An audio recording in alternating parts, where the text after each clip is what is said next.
mean, 75% of men who were involved in that decision.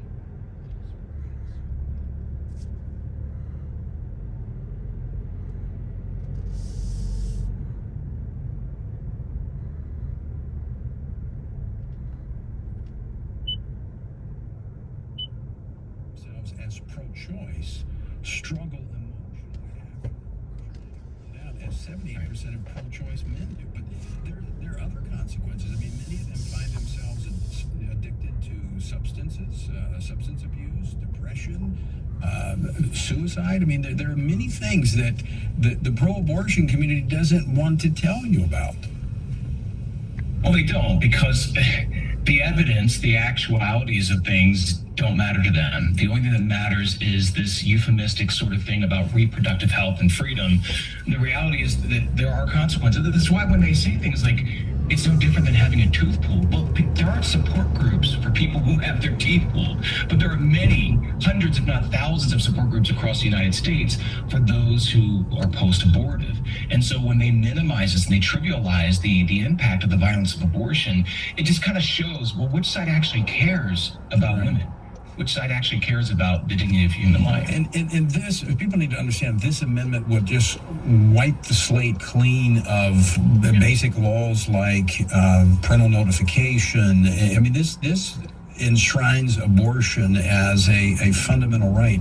We're going to go to the, I've got a call coming in from one of the members of the House floor, but I want to work this in, Ryan, because you're going to be coming to my home city of Baton Rouge next week. Yes. For the Caring to Love Ministries 38th annual Celebrate Life banquet. I'm the MC, but you're going to be the featured speaker. Russ Taff's going to be there singing. Very quickly, share a little bit of what you're going to have to share next week. Well, I am so excited. I love the work of pregnancy centers, and to be able to uplift them is just such a central focus of our organization, the Radiance Foundation. But I'm going to be talking about my story of adoption, not only being the adoptee, but also being an adoptive father. I'm going to talk about women who can be stronger than their circumstances, like my wife, who was a single mom, who was a teacher at the time she found herself pregnant and then left a toxic situation, a toxic relationship. But yet she chose to be stronger than abortion.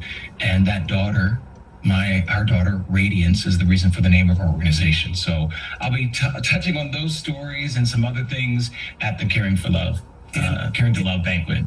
And I know your story is powerful because I've actually written about it in No Fear. You were one of the young people I profiled back in that book a few years back. Ryan, look forward to seeing you next week in Baton Rouge. Thanks so much for joining us. Thanks, Tony.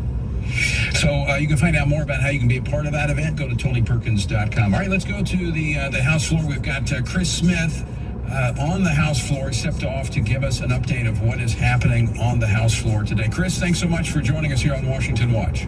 Oh, Tony, thank you so very much for having me on. I've written a series of 2-minute votes, so we go back and forth. But the very important piece of legislation put out by Republicans, the Israeli Security Supplemental Appropriations Act, $14.3 billion in military assistance to our great friend and ally, Israel, will be voted on very shortly. And Tony, as you know, it's $4 billion for the Iron Dome and David Sling missile defense system, absolutely needed to defend our ally and the civilian population especially. And then more money for other important provisions like foreign military financing and artillery, munitions production, and all the rest. So it's a very well thought out idea. Kate Granger, chairwoman of the Appropriations Committee, is the prime author of it, and we think it's going to pass.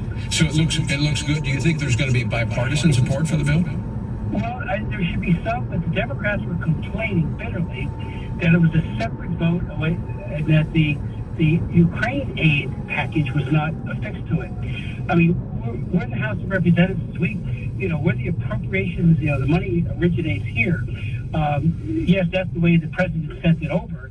But some people will vote no on it simply because of that.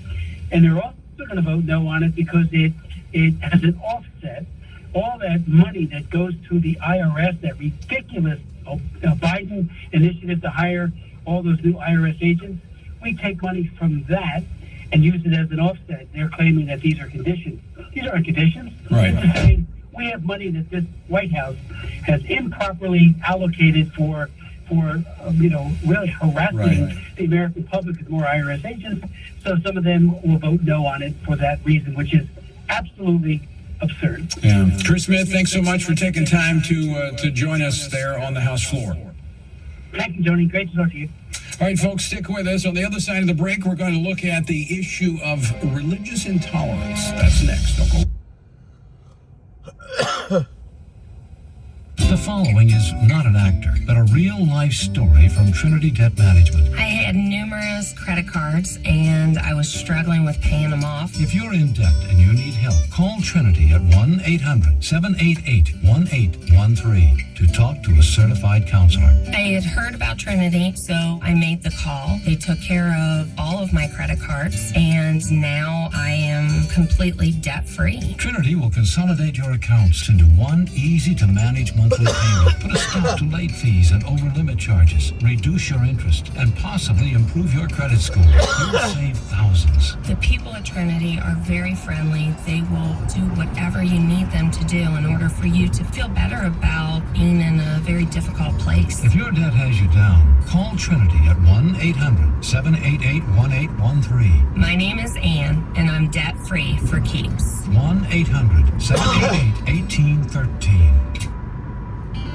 November is one of my favorite months. The start of the holiday season, the crisp fall weather in East Texas, and it's National Adoption Month. Hi, I'm Mark Gregston with Parenting Today's Teens. Over the years, I've spent a lot of time with adoptive parents and adopted kids. It's amazing to see how God weaves a family together over time and through growing pains. And I applaud every parent who chooses to welcome a new child into their home. However, I also know that adoption brings unexpected struggles. Sometimes kids go through heavy doubt over their identity. Sometimes parents wonder whether the hassles are worth it. They are. This month, make it a point to encourage an adoptive parent. Hug an adoptive kid. There's no better time than right now to embrace the family God's given you. Want more help from Mark Gregston? Visit us online, parentingtodaysteens.org.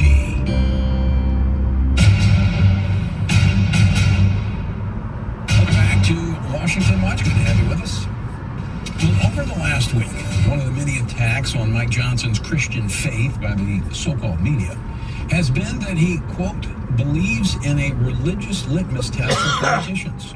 Now, this claim by the uber-leftist publication Mother Jones, which the legacy media will often echo or give lift to, published this article in part. Quote, though Johnson now is second in the line of presidential succession, we're still finding out basic and important facts about him and how he sees the world. This includes his alarming record as a hardcore conservative cultural warrior motivated by a Christian fundamentalist belief who has fiercely opposed gay rights. Now let me insert what that means. That means he has supported natural biblical marriage. Now, back to the article. Called for a total nationwide ban on abortion, proposed the end of no-fault divorce, and urged a return to 18th century values, end quote. Then he goes on to say, one more significant thing I've discovered is that Johnson appears to believe in a religious litmus test for politicians, end quote. Now, all of this, most of which is exaggerations or distortions of what was actually stated, comes from a seminar that Mike and his wife Kelly taught. Now, I happen to know a little bit about this. Not only was I at the seminar and taught a portion of it, but the course Mike and Kelly taught was based on a God and government course that I've taught going back 25 years. Now, let me go back to the article from Mother Jones. Quote, Johnson was telling the folks in the pews that the only political candidates deserving support are those who share this worldview and who embrace the notion that the United States has been a Christian nation. This, he says, smacks of Christian nationalism and appears to be a religious test for politics, unquote. Now, this guy, or person, I assume it's a guy, I didn't check to see what their preferred pronouns were, but it's obvious they, them, doesn't understand Christianity. In fact, them doesn't understand American history either. Let me explain what Mike was actually talking about. As Moses led Israel out of Egypt with the goal of going into the land of promise, Moses' father-in-law, Jethro, gave him advice about putting together a decentralized government. And by the way, a decentralized government keeps power from being consolidated in one place. And that's why we have a federalist system of government. It's a deterrent to corruption and tyranny. We read about this, Exodus 18:21. Moreover, look for able men from all the people, men who fear God, who are trustworthy and hate a bribe, and place such men over the people as chiefs of thousands, of hundreds, of fifties, and of tens. Now, these qualities of leadership are actually echoed in the New Testament by Paul. Paul, in his letter to Titus, was telling him to look for certain qualities in church leaders. We read this in Titus 1:7. For an overseer, that is a leader, as God's steward, must be above reproach. He must not be arrogant or quick-tempered or a drunkard or violent or greedy for gain, but hospitable, a lover of good, self-controlled, upright, holy, and disciplined. I don't think it is a misapplication, nor do I think we would go wrong by using the same criteria to evaluate political leaders. Now, similar sentiments were stated by John Jay, one of our nation's founders and the first Supreme Court Justice of the Supreme Court. This is what he said, quote, Providence has given to our people the choice of their ruler, and it is the duty as well as the privilege and interest of our Christian nation to select and prefer Christians for their rulers, end quote. Whoa, so how does this line up with a prohibition against a religious test laid out in Article 6, Clause 3 of the Constitution? Well, let me read that portion of the Constitution. Quote, the senators and representatives before mentioned, and the members of the several state legislatures and all executives and judicial officers, both of the United States and of the several states, shall be bound by oath or affirmation to support this Constitution. But then it goes and states this, but no religious test shall ever be required as a qualification to any office or public trust under the United States, end quote. What does that mean? Well, as it was originally intended, the federal government could not require a religious act or profession to be made in order to hold a public office. It did not apply, by the way, to the states until the Supreme Court expanded it in 1961. This has absolutely no bearing on who or how voters select their candidates. As Christians, we should vote for candidates who align with biblical truth. You have every right to know whether a candidate for office fears God and has a biblical worldview. These same voices in the media who are attacking Speaker Johnson were the ones criticizing evangelicals for not using a religious test when they voted for Donald Trump. If I had $1 for every time I was asked, how can you support a man who's been married 3 times and done X, Y, and Z, I could retire. And I'm sure that would make some on the left very happy. But here's the truth. I did apply this test in 2016 and 2020. In 2016, I supported Ted Cruz until he dropped out and then it became a choice between Hillary Clinton, who had championed abortion around the globe, and Donald Trump, who had embraced conservative, biblically aligned policies. So in my personal capacity, I chose Trump. Now, I've spent the last 25 years identifying and working with men and women that God has raised up to serve in public office. Those who fear God, are trustworthy, and are guided by truth so that they are not easily corrupted. Call it a religious test if you like, but what it is in reality, it's voters preferring good people so that we might have good government. Don't go away. We'll be back with more Washington Watch right after this.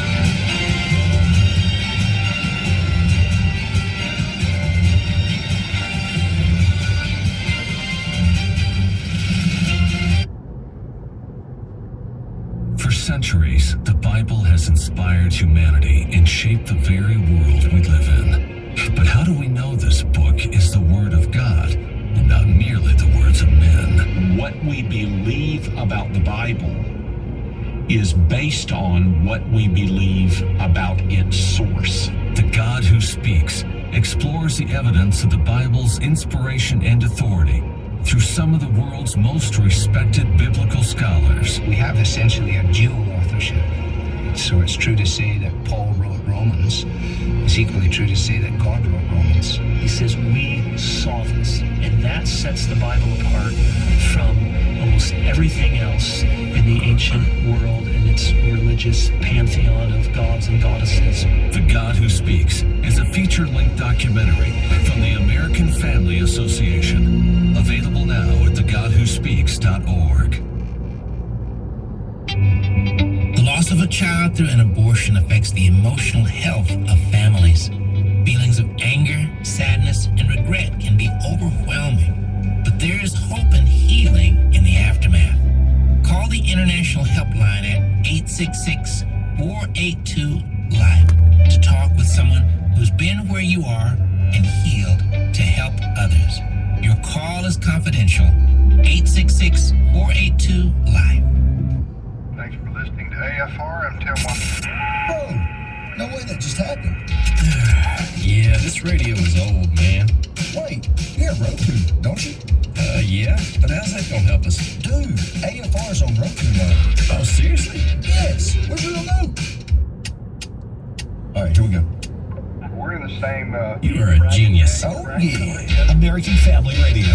Available on Apple and Android products. Amazon Alexa. And now available on Roku.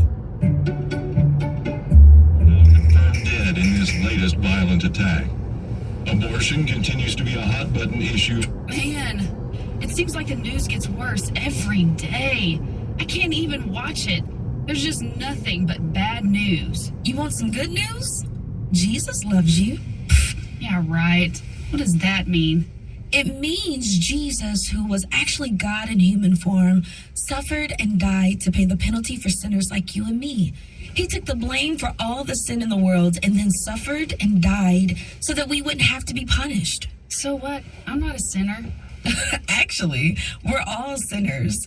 But God says if we believe in our hearts and confess with our mouth that Jesus is Lord, we'll be saved. That sounds like good news. Is it true? Here, let me show you in the Bible. Share the good news today. A reminder from American Family Radio.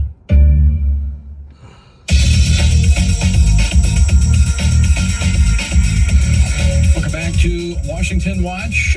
If you'd like more information on the Caring to Love banquet that's taking place back in Baton Rouge this next Thursday night, where Ryan Bomberger is going to be speaking, just go to TonyPerkins.com. Love to have you there to be a part of the event.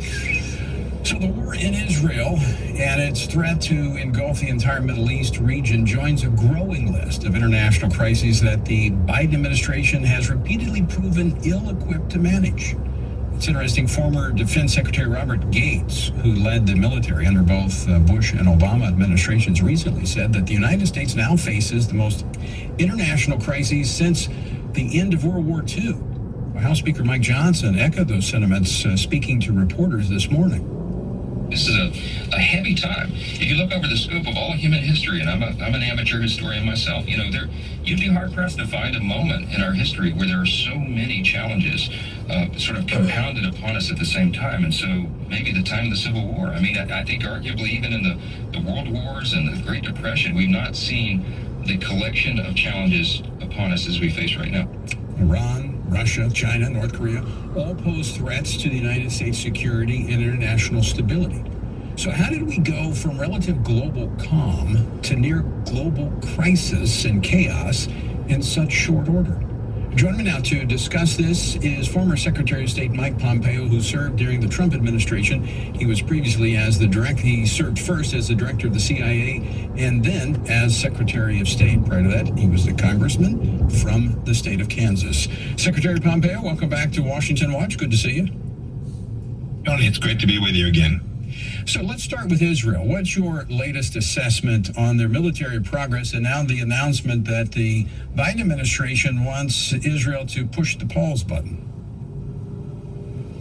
Well, it would be a mistake for the Israelis to pause, I think. But in the first instance, it would be a mistake for them to not do what they think is in their best interest, regardless of what the Biden administration or anybody else asked them to do. They need to do the necessary, which is to destroy the barbarians that killed 1,400 of their own. And we should not forget Tony killed 30 Americans as well. I hear him talk about pauses and ceasefires. None of that makes any sense to me. If the objective is to take out this terrorist organization, to prevent it from ever inflicting these kind of horrors again, then this has got to be gone at hard and fast, and with all the might that Israel can bring to it, certainly with American support. And then America has to do its part too. We have to continue to remind the world why it is they're engaged in what it is they're doing. And second, we have to make sure that the primary address for the bad actors, it doesn't sit in Gaza, it doesn't sit in the West Bank, it doesn't sit in Lebanon. The primary address for the bad actor sits in Tehran. And the United States is the only nation in the world that can make clear to the Iranians, if they escalate this war, there will be real cost imposed on them. Has that message been communicated? I don't know. Certainly not publicly. Certainly the actions we have seen publicly have been a bit too equivocal and not clear that there will be real costs. I think now, since October 7th, there have been some 24, maybe as many as 30 attacks on American assets, American military in the Middle East and elsewhere, all by Iranian-directed proxies. And as best I can tell, there's only been one rather modest response at some IRGC, some terrorist warehouses. I doubt that Iran views that as a serious, credible threat against the regime, which is the only thing, Tony, as much as we wish it weren't so, the only thing that will slow down Hezbollah or the Houthis that are threatening Saudi citizens every single day with rockets into Saudi Arabia. The only thing that's going to slow them down is an America prepared to confront the real evil, the driver of this evil, and that's the Ayatollah and his henchman, President Raisi. You know, Secretary, I don't take pleasure in criticizing the administration because I actually want them to do well. I pray regularly for the president. I want him to make the right decisions because it's to our benefit that he makes the right decisions. Good to see you. I actually want to live in a safe country, and I mean it's to our benefit. But there's a conflict in worldviews in many ways between the Democratic and the Republican parties. There's a propensity on the left to simply want to maybe do conflict with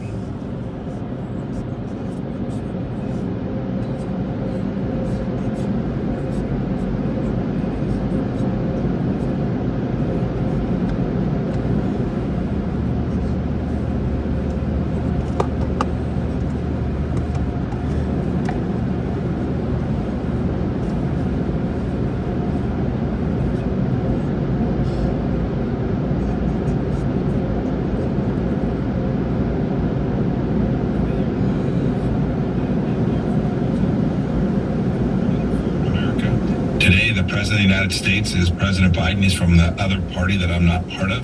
But I am rooting for him and his team to be enormously successful. It matters to me and my family and to our country that they get this right.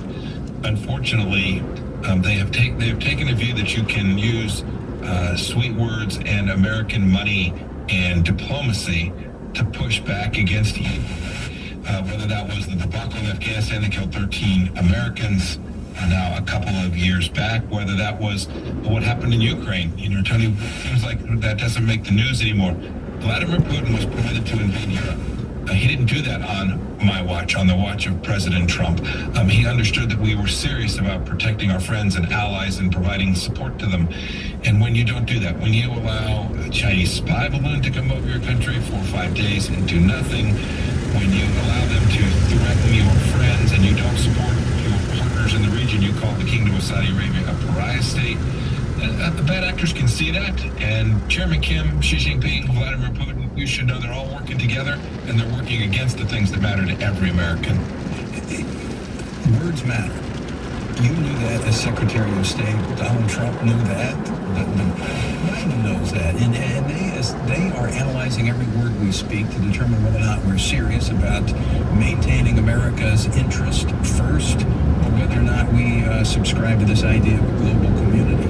I want to get to, in a moment, kind of the next shoe that could fall. But first, you know a lot about Iran. Today, Iran ascends to the chairmanship of the United Nations Human Rights Council. I mean, this is unbelievable. Well, I should not say that, because the United Nations is useless. They're beyond useless. They are a hindrance and a stumbling block to peace. I sadly think that has manifests itself in ways in these last couple of years that are make that unequivocally true. They are worse than ineffective. They are dangerous because they provide a facade of peace creation when in fact they are generative for risk. They act in ways that are deeply inconsistent with their very charter, and that's what we were always urging them to do. It's the reason we withdrew from that very council. Is like, you really, with Syria and Iran on the Human Rights Council, you got to be kidding me. So we wanted no part of that, and we didn't give money to the Palestinian UNRWA fund, right, which is funneled the very money that you saw at the tunnels that killed these Israelis. All of these things they're small in one sense, but they're indicative of a model for how America ought to protect itself and partner with its allies around the world. And when you get that wrong, Tony, it becomes a very dangerous place very quickly, whether it was Secretary Gates that you spoke of earlier or new Speaker Johnson. They've got it right. The world is now a much more dangerous place just 3 years into the Biden administration. So how do we bring back, I mean, look, I know the world has been, will be a dangerous place, you know, from my perspective, and I know we share the same faith, that ultimate peace doesn't come until the Prince of Peace returns. But we need to manage it. We need to try to do everything we can to keep this place in order and peace so people can live securely everywhere, not just here in the United States, but I think we have a responsibility elsewhere. So how do we bring that back? I mean, what's it going to take to bring back an element of stability in the Middle East and elsewhere? I hope that the Biden administration can see that they just grabbed the wrong end of the stick with respect to Iran. We're sitting around the table with them trying to beg to get back into the nuclear deal generated precisely the context against which Hamas conducted its barbaric actions on October 7th, right? That weakness, that appeasement model is dangerous. And so I hope the Biden administration will go back to a model that looked much more like the one that we had. And it extends to things that cross the boundary between foreign and domestic. Think about our own border. If the whole world sees that we're not prepared to defend our border, that we are going to allow tens of thousands of illegals to enter our country every day, they don't for a moment think we're going to go defend someone else's border and help them do that. You have to get these things right, Tony. It is a fundamental understanding of human nature. When one accepts that evil roams the earth, and while we are here, you're right, as an evangelical Christian, I pray one day that Jesus Christ will return. I know that he will. But until that time, we have to demonstrate the Reagan axiom of we win, they lose, and acknowledging this evil and being prepared to confront it. That doesn't mean taking risks that are silly and ridiculous. It doesn't mean sending the 82nd Airborne everywhere. Goodness knows we didn't do that for our 4 years. But we drew red lines that made sense for our country, and when someone crossed them, we defended them precisely as we promised the world that we would. You know, no apologies needed for being strong and providing security and peace for a large chunk of the world. I mean, that's what America's role has been. And I agree, we don't need to be overly aggressive, but you know, there's a responsibility comes with those who have been given a lot. And this country has been given a lot, and we have a responsibility to use it wisely. I'm concerned. Look, I'm an optimist. Again, I'm rooting that we'll do this right, but I'm very concerned about another country that you and I both know is probably our greatest enemy, and that is China. You tried to keep them, and I think did a pretty good job keeping them in check as Secretary of State. What are they reading into all that is happening right now? And is this a moment where we need to be watching very closely what they do as it pertains to Taiwan? Undoubtedly, Tony. Of all of these threats, the one that truly can change the way our children and grandchildren live is the Chinese Communist Party led by Xi Jinping. There's no doubt about that. A very, very big military, 1.4 billion people, a big economy too. That matters. He's watching how we behave. He's going to see whether we give up in Ukraine or whether we stay at it. He's going to watch, are we doing that while still making sure that we're doing the hard work that needs to be done, power projection in the Pacific, the area in which he will begin to expand his hegemonic empire. And then he's certainly watching, do we let our friends and allies do what they need to do? That is, will we let the Japanese, will we let the South Koreans, will we permit them to do the hard work of preparing to defend their own countries? And will we support Taiwan, giving it the tools and intelligence collection capabilities that it needs in order to defend itself? If he sees us walk away from our friends, if he thinks that we will tire too quickly, Tony, that is a bad sign. It's something that Xi Jinping will see, and he'll begin to extend his influence and power in ways that are even deeper than what he's doing on social media today, where he is shaping the minds of our children. Well, and we see in the foreign policy of this administration, they're pushing what I call the unholy trinity of abortion, LGBTQ, and climate, and they're driving many of our partners away because they're putting strings on our foreign aid, and they're driving them into the arms of China, especially in Africa. In fact, I just saw where President Biden wanting to remove 4 countries from the special trade status in Africa. I mean, this is pushing them right into the arms of China. And we'd seen, Tony, too. We'd seen what this administration did, essentially swapping out as a priority climate change for what we worked on, which was religious freedom. Make no mistake about it.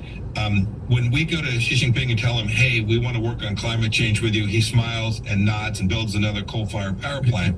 When we talked seriously about tolerance and religious freedom, about the Catholic Church inside of China, about the million Muslims that are held in their camps, the Uyghur camps in the western part of China, when we spoke to those things, we united the world against a threat that people could see, challenging just the most fundamental basic human rights that everyone of every faith can understand matter.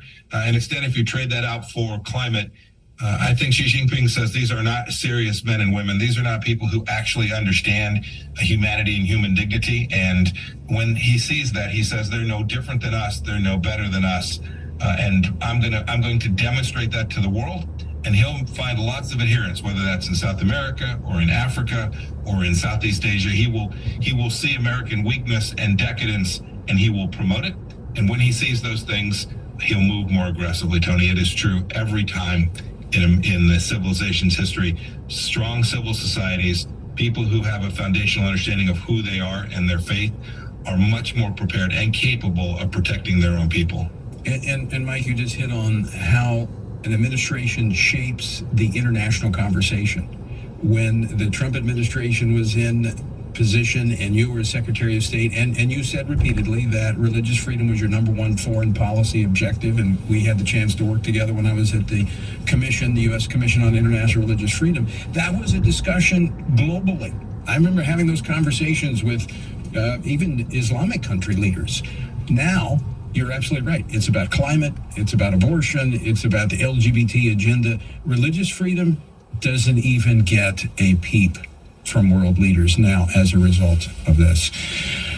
Secretary Pompeo, always great to see you. Thank you so much for being generous with your time today. Great to talk with you. Hope you're doing well. Thank you, Tony. It's great to be with you, and it's a blessing to work with you on religious freedom all around the world. It was fun to be with you today, too. Well, we're going to keep that work up. So let's team up and do some other stuff. All right, folks. This is another example of how elections have consequences. It is such a stark contrast. Okay, a world always dangerous, but yet there was relative calm. There was a conversation about religious freedom. And I literally had conversations with Islamic country leaders about that. And they were working to change their laws. Not anymore. We have a world on fire, and religious freedom is being lost. Elections have consequences. Pray. All right, folks, we're out of time for today. Thanks so much for being with us. Pray, vote, stand. We got to vote. Until next time, I leave you once again with the encouraging words of the Apostle Paul found in Ephesians 6, where he says, when you've done everything you can do, when you've prayed, when you've prepared, and when you've taken your stand, by all means, keep standing. Washington Watch with Tony Perkins is brought to you by Family Research Council and is entirely listener-supported. Portions of the show discussing candidates are brought to you by Family Research Council Action. For more information on anything you've heard today, or to find out how you can partner with us in our ongoing efforts to promote faith, family, and freedom, visit TonyPerkins.com. Also, to leave a comment about Washington Watch, call our watch line at 1-866-372-7234. That's 1-866-372-7234. The views and opinions expressed in this broadcast may not necessarily reflect those of the American Family Association or American Family Radio. 90.5 KC. KTXG, Greenville, Dallas. It's a man that was full of life. Bert Harper of Exploring the Word. He loved the Word of God, and it came across in the classroom. Dr. Travis put in my heart a desire to know God through His Word. And that's what we're trying to do on Exploring the Word. Exploring the Word, weekday afternoons at 3 Central on American Family Radio. This is American Family Radio, a listener-supported ministry of the American Family Association.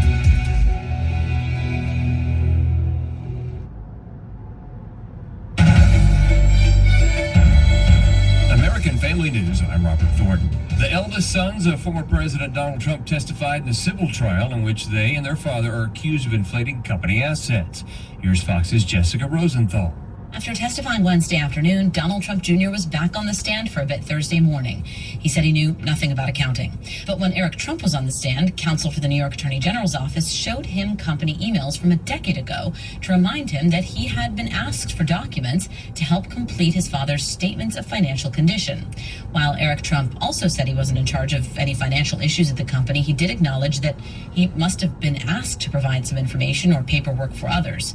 Donald Jr. said he relied on the company accountant, and outside court mocked the idea that he'd already been found liable for fraud in this civil matter even before he stepped foot inside a courtroom. Jessica Rosenthal, Fox News. Fox News' Peter Doocy confronted the White House today over its friendly overtures to the nation of Qatar for helping to secure the release of American hostages in Gaza despite it being the home of a Hamas leader. The leader of Hamas lives in Qatar. So why is President Biden thanking them for anything? Oh, geez, Peter. Let's take a step back here and look at this. Qatar was... They're a terrorist group that killed Americans and kidnapped Americans within the last month. Peter, Qatar has been helpful in getting those Americans out. I'm sure you would agree with me, and everybody at your network would agree, that getting American hostages out is a good thing.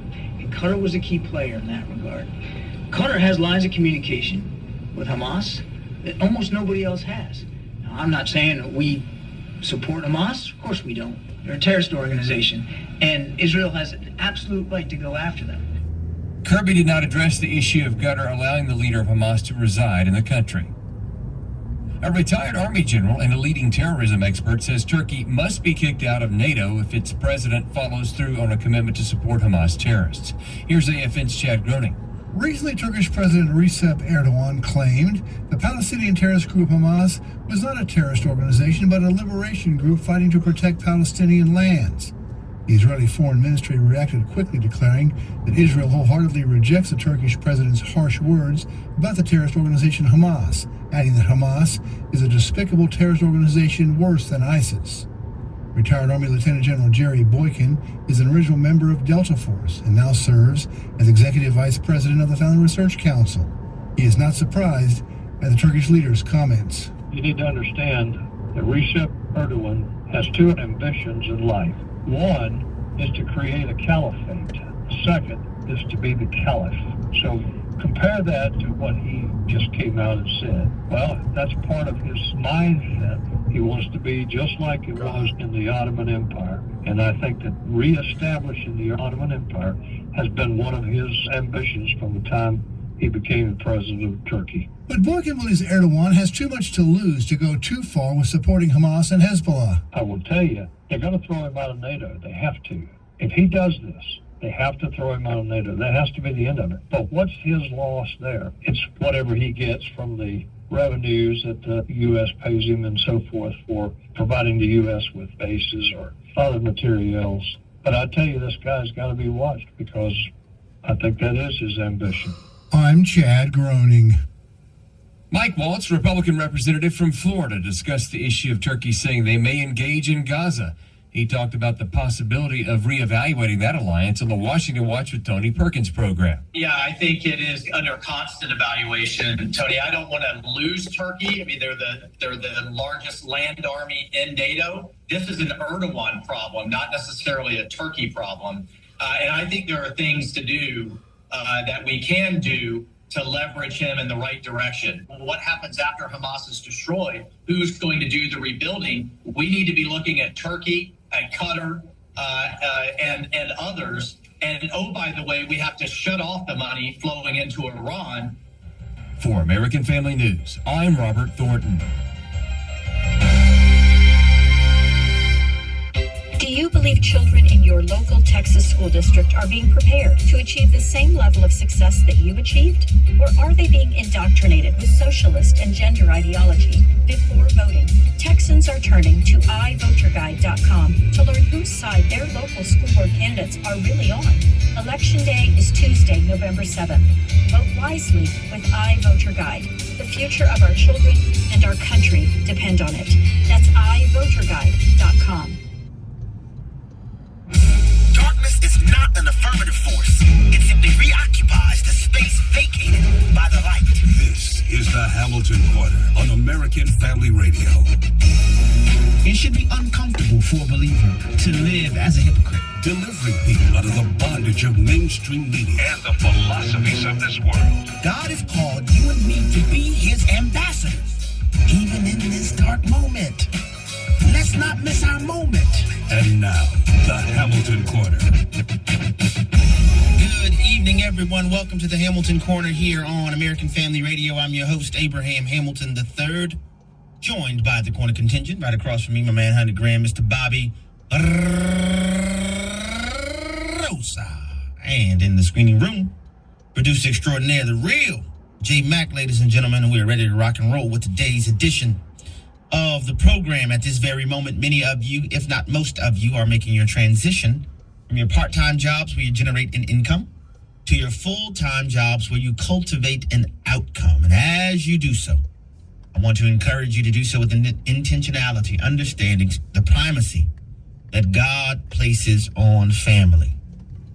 With all of the things swirling around, it's very easy to become consumed in international affairs and national affairs, and it ultimately militate toward neglecting what transpires in our homes. You know, I want to say it, I've said it before, I'll say it again. You study the scripture, you'll find that the primary responsibility for evangelizing, catechizing, and making disciples of children born into Christian homes, that responsibility